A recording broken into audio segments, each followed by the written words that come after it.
Good day mga kois, ace player ng Pampanga Giant Lantern na si Justin Baltasar itinanghal na most valuable player sa MPBL. At ang Inlex Road Warriors ay magpaparada naman ng panibagong import matapos ngang patalsikin nila ang kanilang import na si Thomas Robinson. Ating kilalanin din ito mga kois. At ang Barangay Ginebra rookie na si Ralph Ko, ito ay may magandang feedback galing mismo sa kanyang coach na si Coach Timco, natin din alamin. Pero kung bago ka pa lang sa aking munting YouTube channel ay humihingi po ako ng likes, share and subscribe. Maraming salamat. So bagamat maganda nga ang pinapakita nitong si Thomas Robinson sa apat niyang laro dito sa Inlex Road Warriors, kung saan nag-average pa nga ito ng 34.5 points, 10.3 rebounds, 3.5 assists at 1.5 blocks, ay hindi ito pinanghinayangan ng Inlex Road Warriors na patalsikin nga dahil na rin sa nasangkot ito dito sa pakikipagsagutan dito sa team manager ng Northport Batang Pier na si Coach Pido Harinsyo. At dahil dito sa pangyayari ay biglaan ito nagbakasyon papuntang Palawan at maraming mga practices ang na-miss niya, kaya dito ay nagdesisyon na ang management ng Inlex Road Warriors na patalsikin na nga siya at pauwiin na.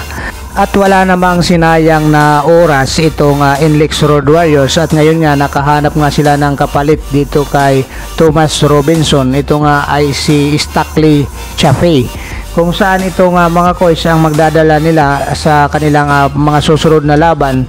At malalaman nga itong si Chaffee ang kanyang magiging debut games dito sa PBA ay kalaban itong wala pang talong Magnolia Chicken Templados. Kaya dito nga mga kois, masusubukan talaga itong si Chaffee dito nga sa PBA, lalong lalo na ang makakaharap nga nila ay itong number 1 dito sa team standing sa PBA Commissioner's Cup na Magnolia Chicken Templados. So itong si Thomas Robinson nga mga kois ay nasa pinauwi na nga ito ng Inlex Road Warriors, bagamat maganda nga ito ang kanyang performance dahil sa attitude problem niya ay hindi na nga na dalawang isip itong Inlex Road Warriors at tinanggal na nga siya dito. So inaasahan ng Inlex Road Warriors na itong kanilang bagong import na si Stackley Chaffee ay malaki nga ang maitutulong dito sa kanilang kampanya sa PBA Commissioner's Cup, kung saan itong si Chaffee pala mga kois ay 26 years old lang ito. Ito ay American basketball player galing sa Tennessee State. So itong si Chaffee nga mga kois, ang kanyang daladala sa resume nga niya dito ay itong kanyang mga international basketball experiences, kung saan bago nga ito napunta dito sa Pinas ay naglaro ito sa 2019 to 2021 sa Omonia Nicosia sa Cyprus, at naglaro din siya ng 2021 to 2022 sa Kubrat, Finland. So ito mga kois ang yung kanyang mga international experiences dito sa paglalaro ng basketball.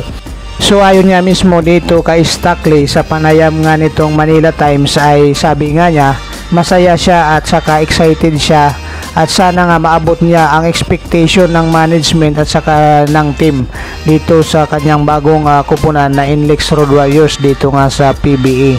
So ngayon nga mga coach, dahil bata pa nga ito, 26 years old, ngayon ang tabayanan natin kung ano ang kanyang maipapakitang performance pag nakaharap na nga niya itong kupunan ng Magnolia Chicken Templados na sa ngayon nga ay wala pa itong talo dito sa PBA Commissioner's Cup. So malaki nga ang expectation nitong Inlex Road Warriors dito sa kanilang bagong import. So sa pangalawang balita naman natin mga coach, dito sa MPBL naman, itong si Justin Baltasar ng Pampanga Giant Lantern ay ang tinanghal na most valuable player. Ito nga mga coach ang balita ng Spin.ph. Justin Baltasar is runaway winner of MPBL MVP Award. So ngayon nga itong si Justin Baltasar nga mga kois, alam naman natin ito na nililigawan na nga itong mapunta sa PBA. Pero bakit hindi pa nga ito nagpapadrop? Sapagkat itong si Justin Baltasar nga mga kois ay matatawag natin ito na hinog na nga para pumunta sa PBA dahil naglaro na nga ito sa Hiroshima Dragonflies, dito sa Japan B-League, sa Gilas, Pilipinas. So bago dun sa matapos yung collegiate niya nga dito sa Lasal, so ngayon nasa MPBL dito sa sa Pampanga Giant Lantern. So kumbaga sa ready na nga ito mga kois, PBA ready na nga itong si Justin Baltasar. So hindi natin alam mga kois kung ano ang plano nga nitong si Justin Baltasar ngayon, lalo na naman ng MVP award dito sa MPBL.